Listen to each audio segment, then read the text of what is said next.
Science fiction and science fantasy have grown into one of the most important genres of modern culture. We're going to examine some of the possible explanations for this amazing popularity.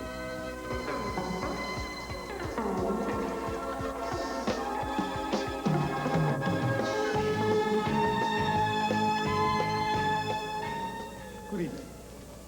I think you're going to be very happy I came here tonight.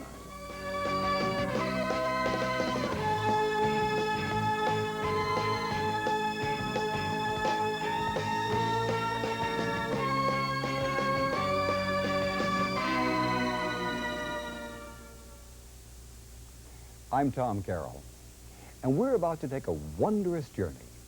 A journey into the realm of dreams and ideas, a universe limited only by the richness of your own fancy. Somewhere between childhood and what we call adulthood, we seem to lose the capacity to imagine. Gone are the leprechauns with the pots of gold, gone are the monsters from underneath the bed, the dragons in the clouds, and the belief that thunder is really cannons in the rain. We grow older and accept only what we can feel with our hands and search with our eyes, not with our hearts. There is, however, a universe outside of time and relativity in which the essence of our child spirit still exists, the boundless universe of science fiction and fantasy. Just what is science fiction and science fantasy? Well, it's anything and everything you want it to be. It can be a ragged group of vampire aliens or deadly creatures from your own subconsciousness, or something as far-fetched as a disco beaver from outer space. Just what is the speculative fiction that touches the youthful spirit in so many of us? I think that science fiction provides an individual with an exciting opportunity to experience things in their mind without having to experience them in reality. Dreaming is one of the other opportunities that we have for that. And dreaming's real safe because our bodies are paralyzed while we're dreaming. So we can go or do anything we want when we're dreaming, but we can't move. And it's kind of the same sitting in your living room and watching Doctor Who. You can go anywhere, you can be exposed to anything, you can face evil, you can win, you can enjoy the little romantic aspects that Doctor Who has with his various female confreres, comseurs, I guess would be a better word. But then you're safe. It gives you kind of an insight into the future. It's what the future might be. And it's kind of interesting to see old science fiction films that say what life would be like now and kind of compare them, see how they thought it would be, see how it was really different, and kind of see what the future might be like. And it's also a way to escape the reality of the world, even for just a few minutes. It's another reality. Science fiction is something very special. It's another world, another place.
Sand, nothing but sand, the whole planet.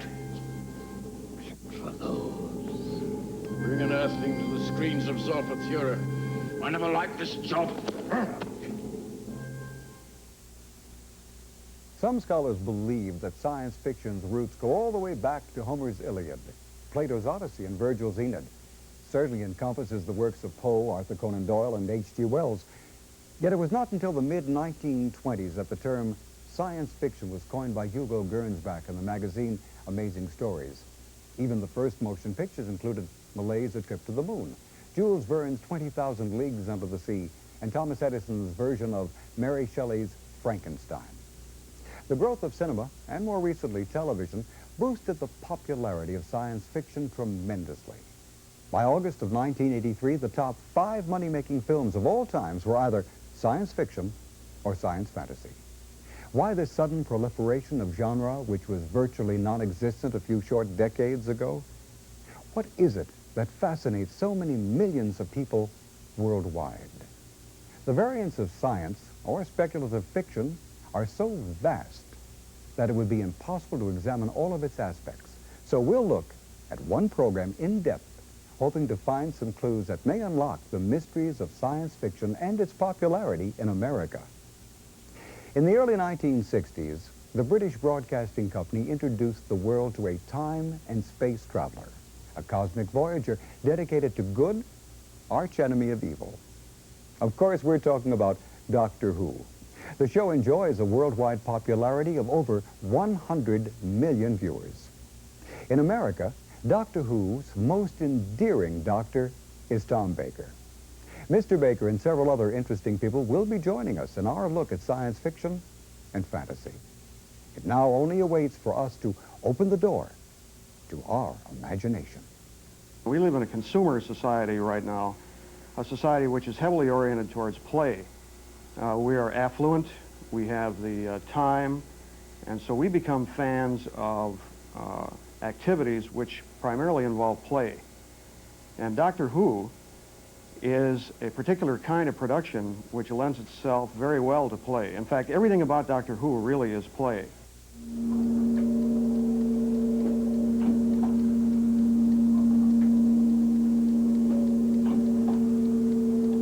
Rook to Bishop's 4. I saw Capablanca make that move against Anakin in 1927. He lost, Master. Who? Capablanca. Are you sure? Master, I have been programmed with all the championship games since 1866. Capablanca lost. I must have been called away. Are you really sure? King to knights 2. King to knights 2. King to... That's a terrible move. You've weakened the king's side. Clock, Master. I know. Check your programming sometime. You're not supposed to be playing drafts, you know. Master. What are you doing, Doctor? We're playing chess. This would be in contrast, say, to Star Trek or Star Wars, which deals with more weightier issues. The thing that makes Doctor Who original is, well, it's hard to explain, but a lot of the plots are much better than some of the things like Star Wars, which I feel is just your ordinary plot, you know what I mean? It's different. It's just different. Because somewhere out there is a hostile alien from a distant planet. And I believe it intends to destroy us. A hostile alien from a distant planet? Yes. You call yourself a doctor? Well, that's the most insane suggestion I've heard in my life. Doctor, I cannot find the cowardly one. I wouldn't become too much more serious than that regarding Doctor Who. Now, if you're talking about Isaac Asimov, that's another story. I do appreciate the scientific romances of Mr. Wells, Listen. Doctor, but... Herbert may have a few unimportant facts wrong, but his basic supposition is sound enough. Doctor? Do you think your little speck in the galaxy is the only one with intelligent life? Hmm? Yes.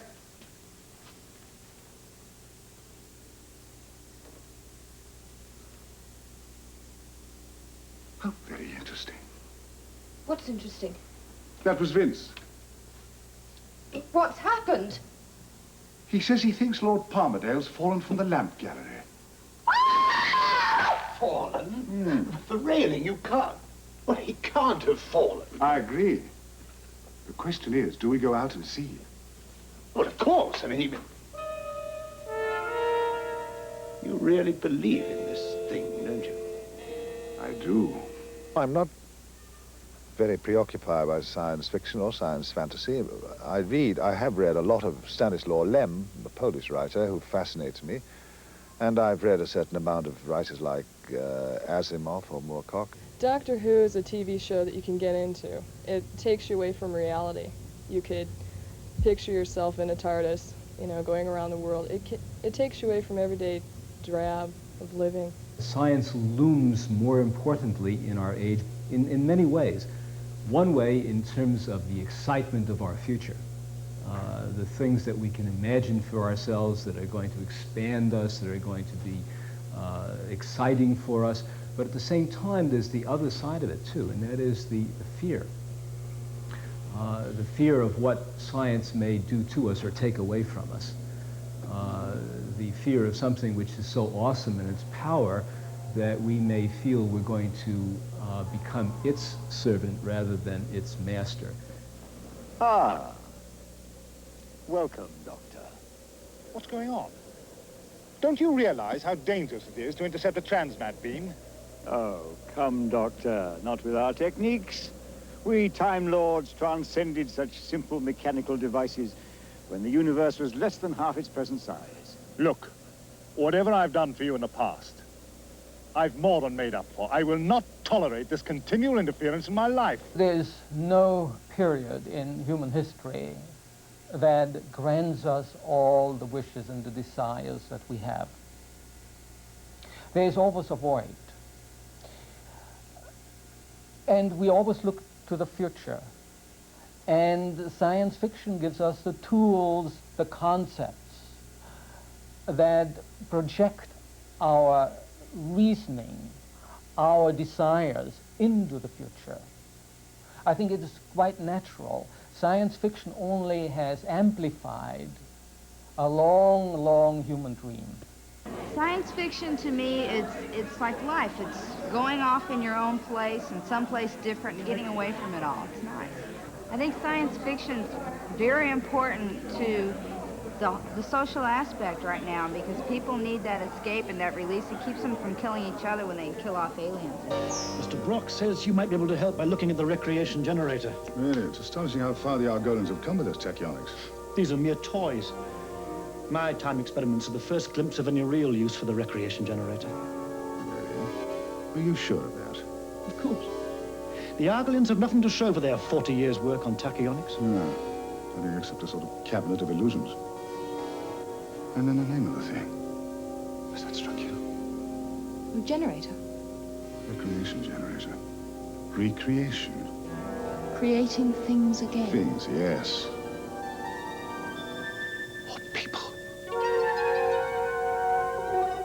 I'd like to do a piece for Vonnegut. I'd like him to write a script. Yes. I'd quite like to play Kilgore Trout. They won't let me, of course. Our industry's riddled with insurance brokers who couldn't spell the name risk, never mind take one. I'm afraid I'm in the hands of cautious men and women.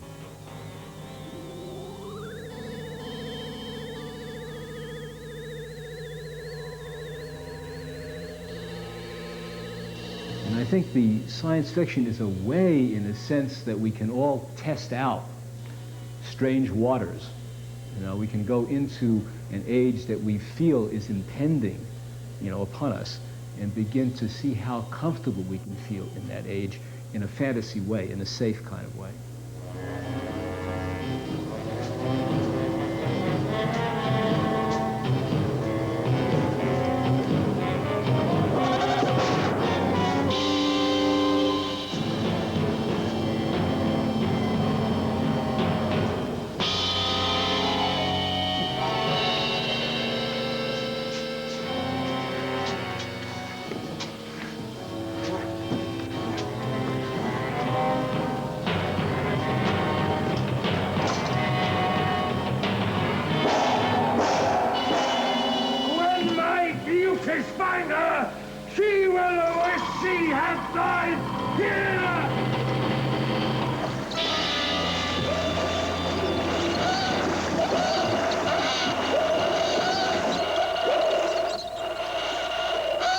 Kind of a bringing yourself into the future.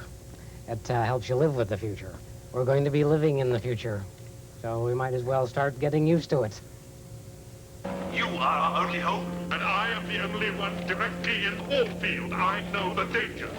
3, 2, 1. What will happen if full power?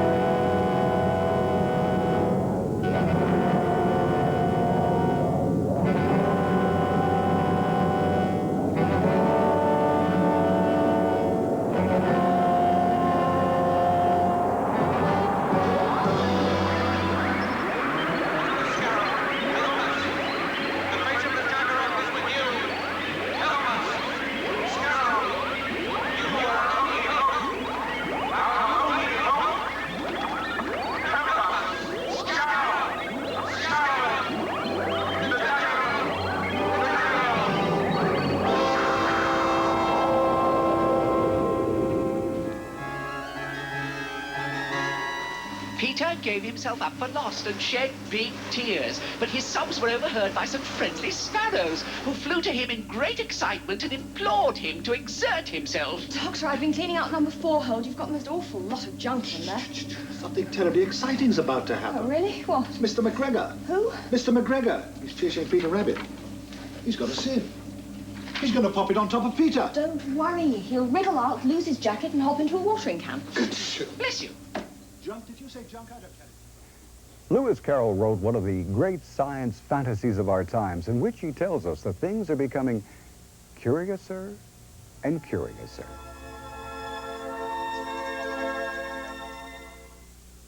The science fiction film boom of the 50s brought millions of viewers into the movie theaters, yet it took the power and force of television, the person-to-person communications inherent in the medium, to physically bring the questions and problems of tomorrow quite literally into our own living rooms.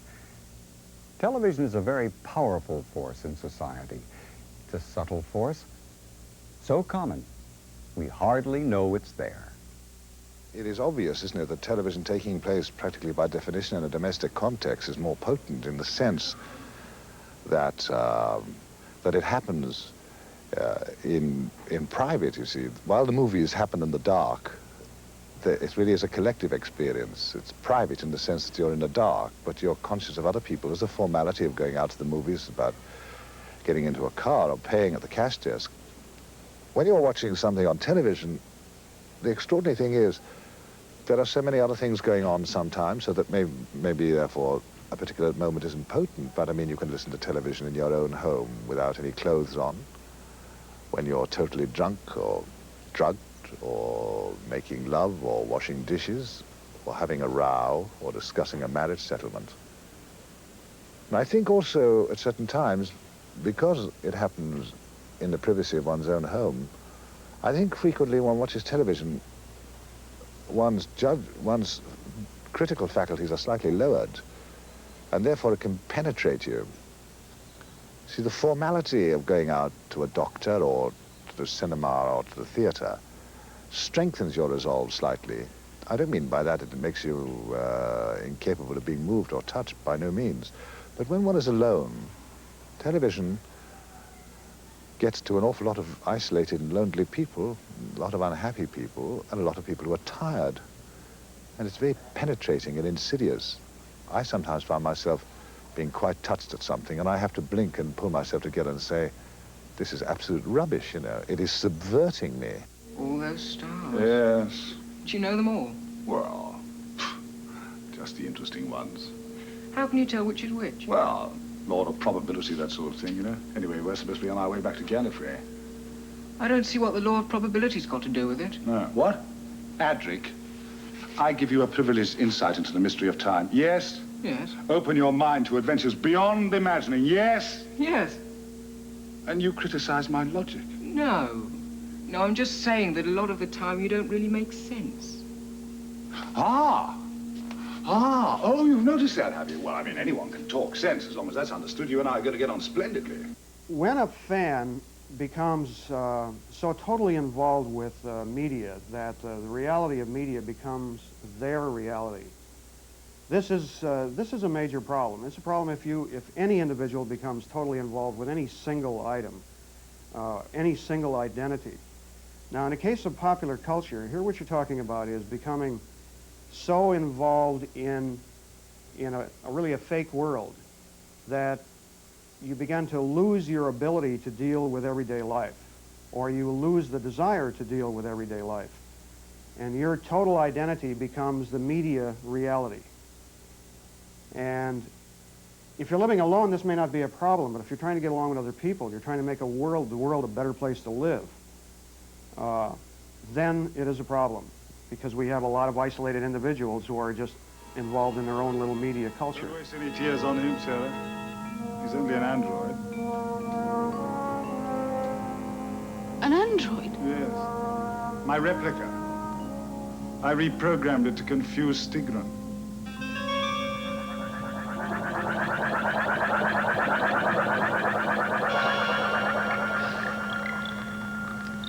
Please, don't ever do anything like that again. You know, it's the old Platonic question, which becomes alive again in our culture, of the difference between substance and show. That's what Plato talked about. To be able to discern what is substance and what is show is indeed a great mark of wisdom. It's very nice to be the center of attention, albeit I realize that I mustn't confuse Tom Baker with being the center of attention. I just happen to be the little body that inhabits this fiction, which in turn inhabits the imagination of a large number of people who watch the program. We have Whovians for aging from 4 on up to 65. The average Doctor Who fan is a middle-of-the-road age, anywhere from, I'd say, 19 through 35. Most of them are professional people. I have doctors, lawyers, dentists, quite a few artists, a pretty broad range, a few students. I think the foremost quality of Doctor Who as a program is that it is a mass medium that reaches people, so that it, in a sense, self-selects. In other words, it selects its own followership because it is so visible. We're living in a real technological society, and things are growing and changing very quickly. For example, in my field, which is medicine, the inundation, the amount of literature and the amount of research that is occurring every month, not every year, but every month, is just overwhelming. And so I think that people need some way that they can master it.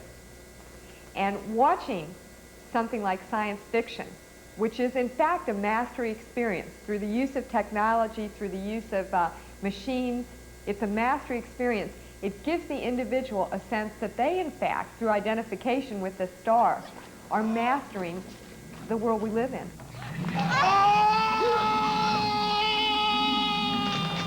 Get back! Didn't you learn anything? You're tampering with the balance of nature on this planet in ways you don't understand. It may already be too late. I'm always overwhelmed by a kind of spontaneous kindness of people who don't know me. I'm overwhelmed because of their innocence, really, because they are obviously responding to a fiction and not to the real Tom Baker. And therefore, I, who have some knowledge of my inadequacies, am overwhelmed by the accident of receiving such a response, which in a way is rather a cheat, really. It's a bit of a cheat. A cheat on the people who are being so kind to me, because they're not responding to me because they don't know me, and they're giving me the benefit of the doubt. How kind of so many people to give me the benefit of the doubt. The popularity of Doctor Who, I think in America in particular, is due to the fact that everything about the production, again, is pure play. But it's very, very interesting play. It is unpredictably, well, it's wonderfully unpredictable. So Tom Baker is a major ingredient in the popularity of Doctor Who, but he's of lesser importance than the format itself. Doctor Who really is a comic book. And you've got in addition to this kind of crude, pulpish, garish color characteristics of comic books, you also have the mixed genre that you find in Doctor Who episodes. So the horror, adventure, western, comedy, everything is mixed together, and you can find it all in one episode. God, what was his plan? Couldn't fight his mental dominance. Did everything he asked. Sorry now. God, what was... It's no use, Doctor. No answer to a straight question. Typical politician. Doctor Who is a trip. I mean, Doctor Who incorporates all of the above. A sense of mastery, humor, which in psychological terms, I don't see a depressed person come in who has humor. Humor is what we call the highest defense mechanism. People may use all kinds of things, but if somebody maintains their sense of humor, they're doing okay. And Doctor Who has humor. Romance, travel, fantasy, history. It just encompasses all the things, all the higher things that people strive for, and is a very appealing, humane, caring character. You profane the sacred stone. Hello there. Had a hard day in the catacombs, I think. You profane the sacred stone! Oh, come off it, Hieronymus. You know who I am. You can drop all that bosh about sacred stones and profanity. Just be your natural horrid self. Why have you come here, Time Lord? Would you believe it? I had no choice. Had it not been you, there would have been other travelers drawn into Mandragora Helix. Earth had to be possessed. Unchecked, man's curiosity might lead him away from this planet until, ultimately, the galaxy itself might not contain him. We of Mandragora will not allow a rival power within our domain. Well, you see, that's a great pity, because I can't allow you to interfere with Earth's progress. You arrogant dope! How dare you oppose the might of Mandragora? It's part of a Time Lord's job to insist on justice for all species. Science fiction followers form a wide spectrum of different people. Some very intense people, others very relaxed people. The very intense people may use the Shar, the Doctor Who theme, as an alternative reality. Others, in the following, simply supplement their fun in life. They find it entertaining. An obsession is an abnormal, okay, and the word abnormal is an important word here, preoccupation, recurrent thought, which in psychiatric terms is so forceful that the individual cannot, in fact, stop that thought from recurring. And it becomes very painful to the person. And they will go to great lengths, including drug and alcohol abuse, to escape a recurrent thought. The person who does not have these so-called natural fellowships is, of course, on the lookout for a fellowship. And if he should somehow meander into a following, into a fandom such as Doctor Who, it may be that he then becomes a member of the fringe area of such a fan following, and becomes more radical. The reality of Doctor Who may become the reality for him. I wonder what's fighting him. Life force dying! Life force dying!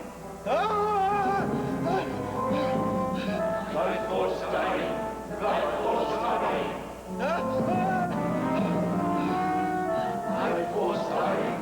Life force dying! Life force dying! Life force dying! calm yourself. Felix, you must calm yourself. Much worse than last time, Grandfather. Felix, can't you hear us? Tell us what's wrong. It is a mistake to ask too many questions. That's your answer to everything, isn't it? I have no need for answers. For all I ask is a quiet life. I don't think this is just a problem in the world of science fiction. I think this is a problem with people generally in Western society. We are becoming too involved with the media reality to the point we don't understand the difference between the media reality and the reality of everyday life. I don't see it's any bigger problem with science fiction fans or with kids or with adults. You find it cutting across society. You find it cutting across all kinds of different media culture. Sit down. Sit down. What did you call those robots? Creepy mechanical men. Yes. You know, people never really lose that feeling of unease with robots. The more of them there are, the greater the unease, and of course, the greater the dependence. It's a vicious circle.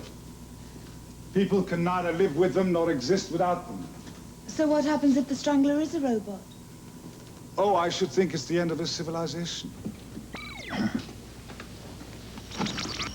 Thank you. One of your robots could have done it. And that's your great theory, is it? Well, my friend, robots cannot kill. They're prime directive. I know. It's the first program that's laid into any robot's brain, from the simplest dawn to the most complex superblock. But suppose someone's found a way of bypassing it. It's impossible. It's just impossible. Bumblebees. What? Terran insects. Aerodynamically impossible for them to fly. But they do it. I'm not fond of bumblebees. Come on. There's something I want to look at.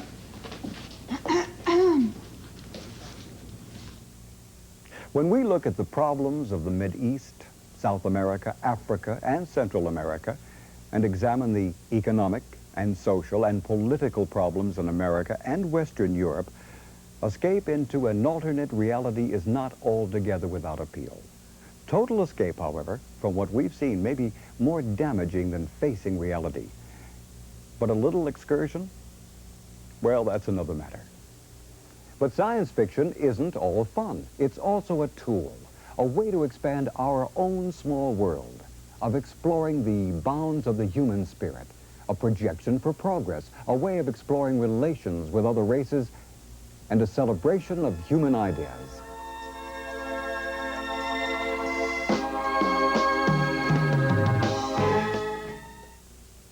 The popular westerns of Gene Autry and Roy Rogers helped bridge the social and technological gaps of the 30s, what with the combination of rural and industrial cultures.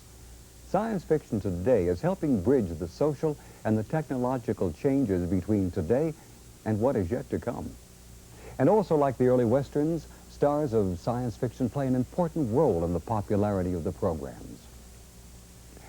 Tom Baker's Doctor Who can be a bit rough and testy at times, often charming, witty, and enjoys a rare trait of being able to laugh at himself. From 1974 to 1981, he proved to be one of the most popular and talented of all the Doctors. It was a small accident. I was out of work after having been at the National Theatre and done quite a bit of other work. I was out of work and the part came up, and there were 2 films of mine showing in London at the time. And I wrote to someone at the BBC who had that day just come from a casting session, and they thought that was a reasonable idea, and then they went to see me in the 2 films, and I jumped the short list of people who were being seen, and so arrived Doctor Who. You need a little bit of child to come out in you sometimes, and not child means not in, in tantrums and all that. I mean child as in a sense of innocence sometimes. When I got the part, there was no rush for the designs to come through, and the designer became a friend of mine, and we used to go out for weeks, about 5 or 6 weeks, we used to go out and play, dressing up in various costumiers in London at the BBC. We had access to all those places, and we used to go out, and we weren't rushing it, and we used to dress up, and I used to dance about, and Jim was amused, Jim Atchison was amused, and finally emerged this sort of end of a century, slightly boho, crazy costume, which we liked.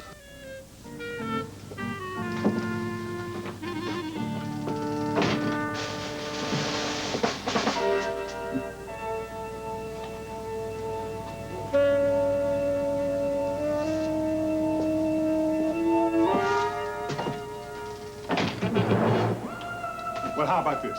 Much better, Doctor. Now, if you've quite finished with your wardrobe... I'll try again if you like. No, let's settle with that, please. Now, Time Doctor... we were off. Off?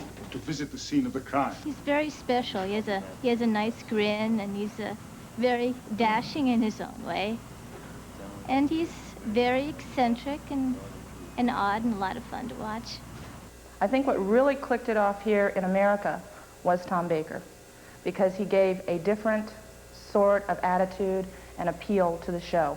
He kind of, he gave it his personality, a little bit of humor, a little bit of British Cockney type attitude, and that's what the fans loved. He has an appeal. I wouldn't say he's the most handsome man in the world. Pardon me, Tom. But he has that special magnetism about him. Just, it's his personality. Tom Baker is the sole reason that Doctor Who became such a success in the United States. Without him, the show would have been buried with so many other shows similar. It is his personality, it is his being that makes it such a great hit. I'm nowhere near the sort of heroic stature and sense of courage that the character has for the fans who watch it. Not at all, no. Where are you going? Fishing. Fishing? What's fishing? Fishing? It's an art. He is a sort of a science fiction Robin Hood who is fighting for the victory of the good, who abhors basically violence, tries to substitute other means to achieve progress.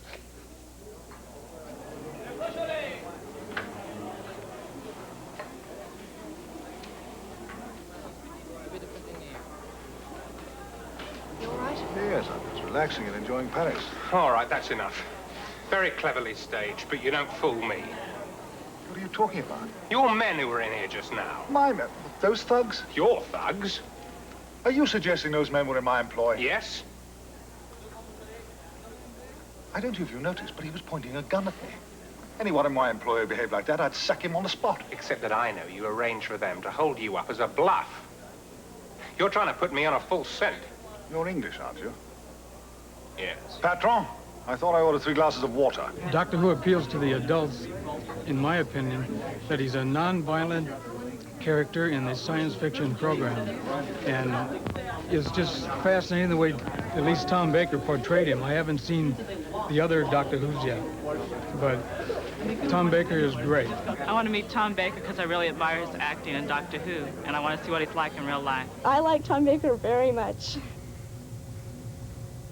He's cute and tall. I like his hair, and I like big noses. I don't know. I just think he's just cute. There isn't supposed to be any hanky-panky on the TARDIS, and that's probably the least realistic part of it. I would assume that any normal man would at least, you know, make a few passes at his companions, you know. I mean, I think if you were stuck in a box with someone like Mary Tam for goodness knows how long, would you just talk about the weather or what? I mean, I don't know. Earth? Well, I thought you'd be pleased. Oh, I might have guessed your favorite planet. How do you know that? Oh, everybody knows that. Tell everybody that.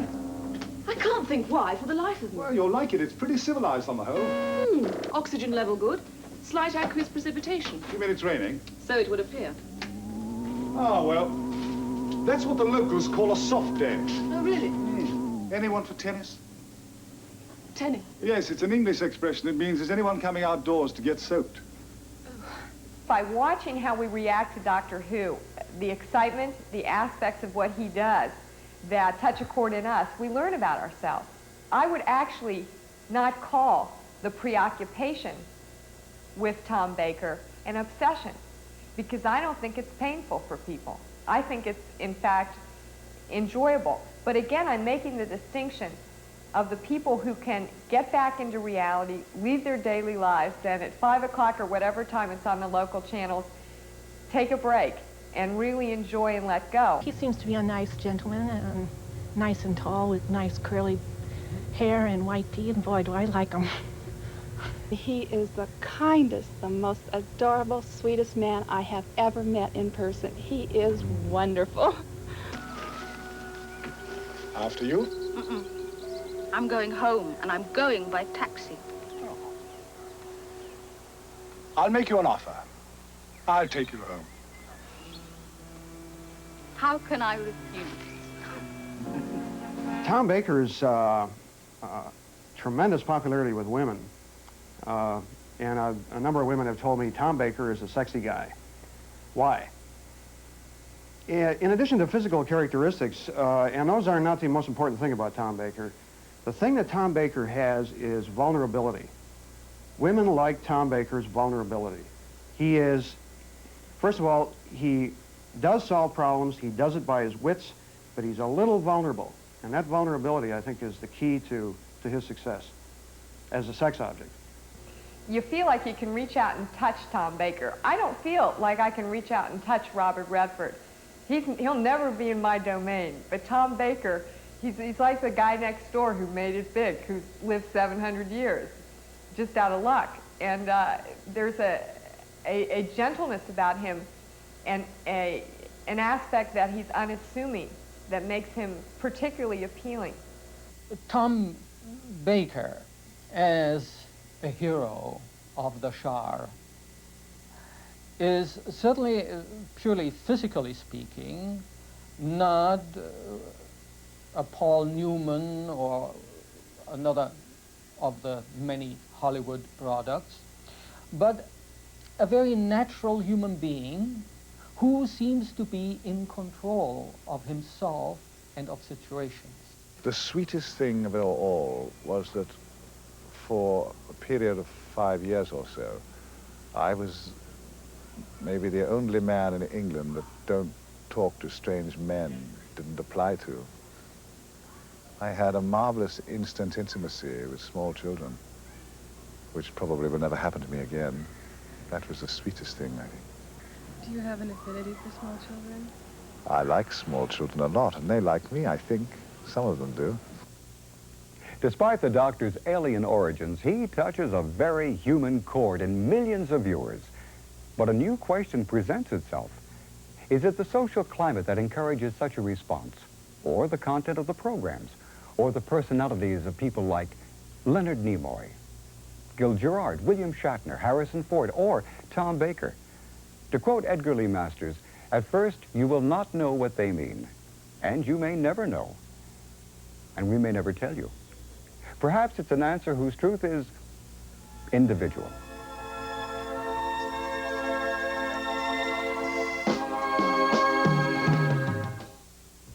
One of the more common sights associated with science fiction fandom is the convention.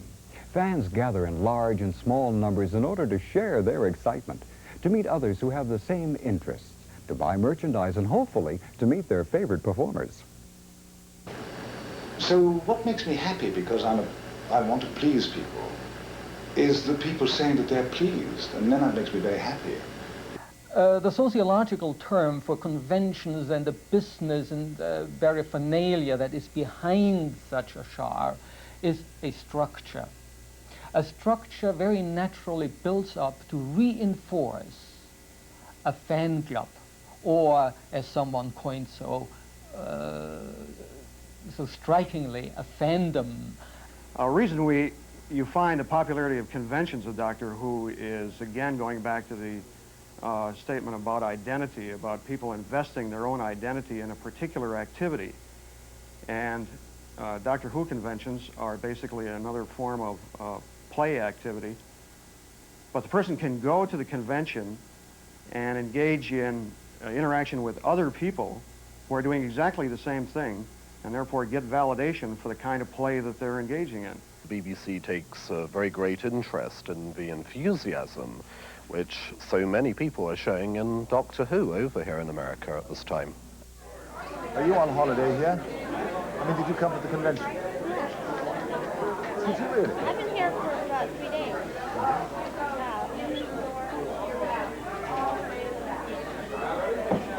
There, are you allowed kisses on Mondays? Why not? 3 kisses 4 times a day after meals. But there's no limit. That doesn't work. Bye-bye. If I were to condemn the obsessional or fanatical or zealous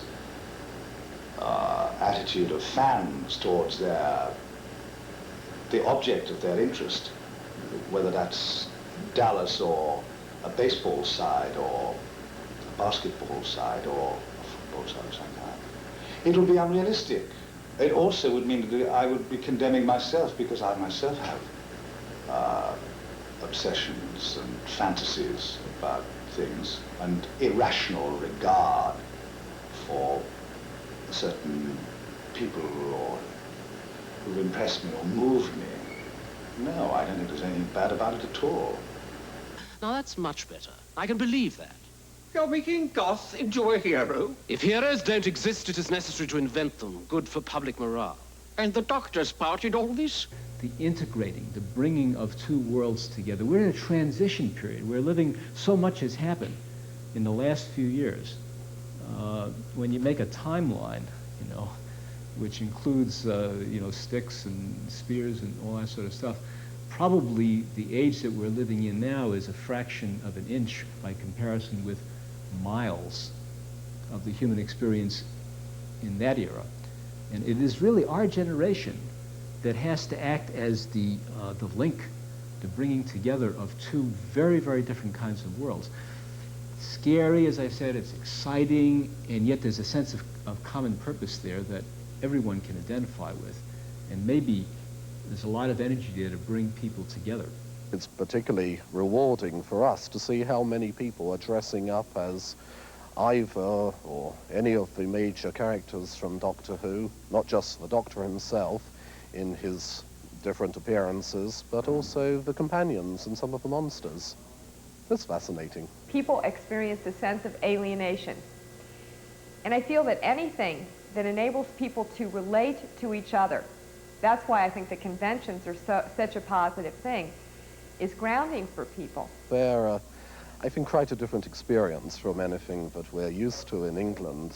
Perhaps a little more commonplace in America than in England, but everybody's so friendly and clearly having such a good time, especially the people who dress up.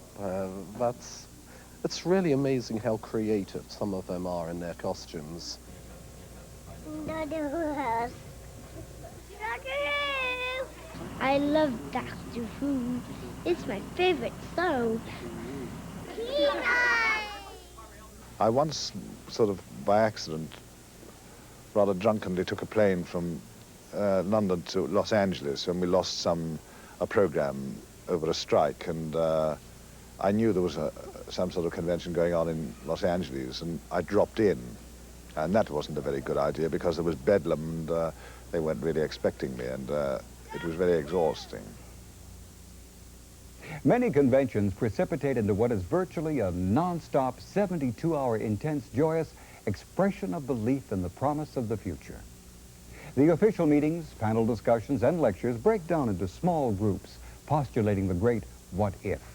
Fans, writers, renowned scientists, even autograph-signing actors gather together, drop social barriers, and with a strange light in their eyes, discuss plots, villains, futuristic weapons, sociological, biological, psychological, and technological possibilities with pure, concentrated delight. It is a form of intellectual exercise that makes aerobics appear as a stroll in the park. Even the most casual observer could not fail to catch a glimpse of the intensity with which these fans pursue their favorite pastime.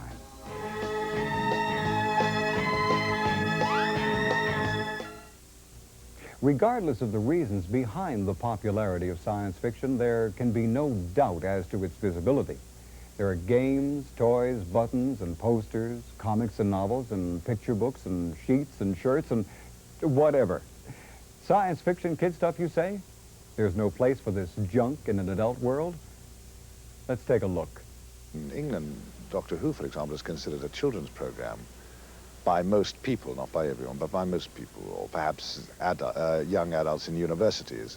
But I think that's just a sign of nostalgia or homesickness among them. Here, it's mostly young adults who take it rather seriously, find it funny, and give me the benefit of a doubt. It's not so much the younger children anymore. There are more adults in science fiction today than there were, say, 5 or 10 years ago. Talking about the adult popularity of Doctor Who is the fun that adults can have with the philosophy throwaway lines that Tom Baker will give.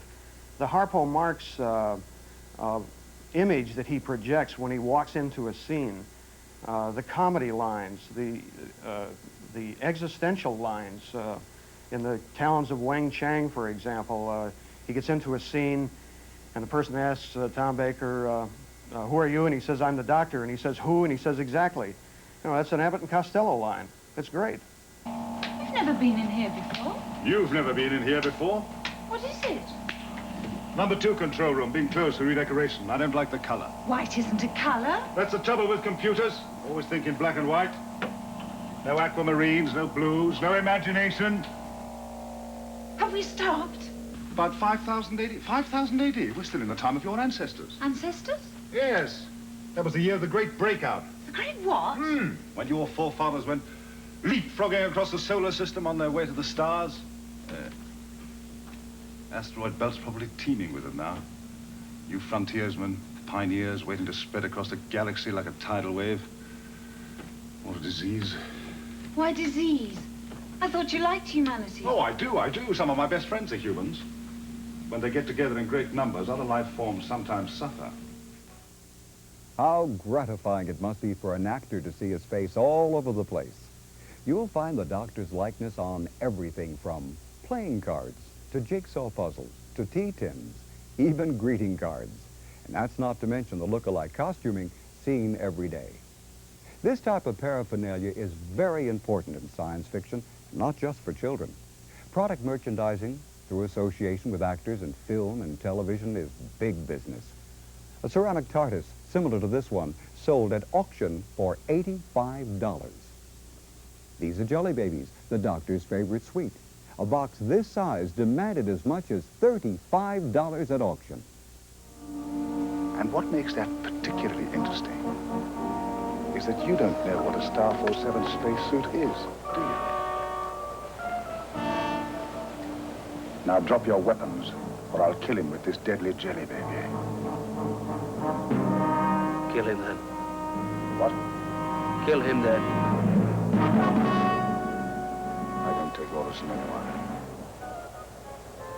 Take me to your leader.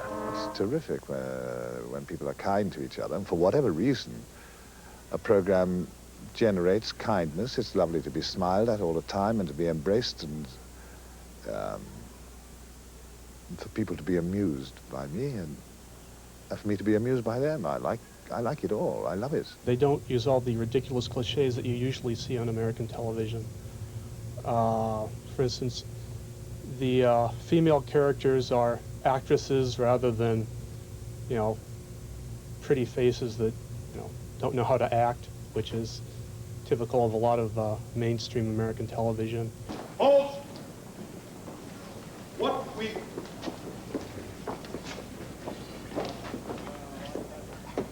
You're not doing very well, K9. Master? No. Suggestion, Master. What? Suggest you allow Mistress to make contact. Nonsense. Making contact with an alien race is an immensely skilled and delicate operation, of course, but tact and experience, what would she know about it? Oh, excuse me. She is prettier than you, Master. Is she? What's that got to do with it? The attractiveness and the power of fantasy, such as Doctor Who, and some of the others, the Star Wars, the Jedi, the Star Trek, and so forth, is in the way in which the authors so clearly delineate good from evil.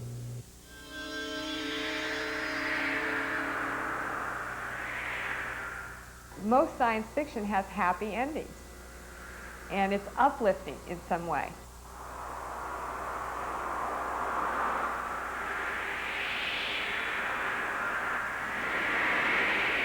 bracing, isn't it?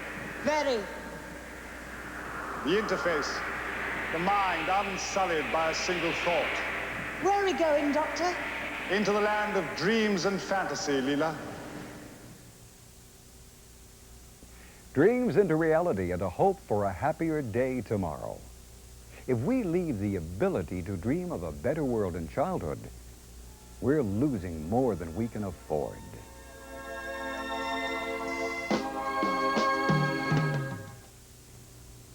If our journey has not answered all questions about science fiction or science fantasy, it has not failed to meet our hopes.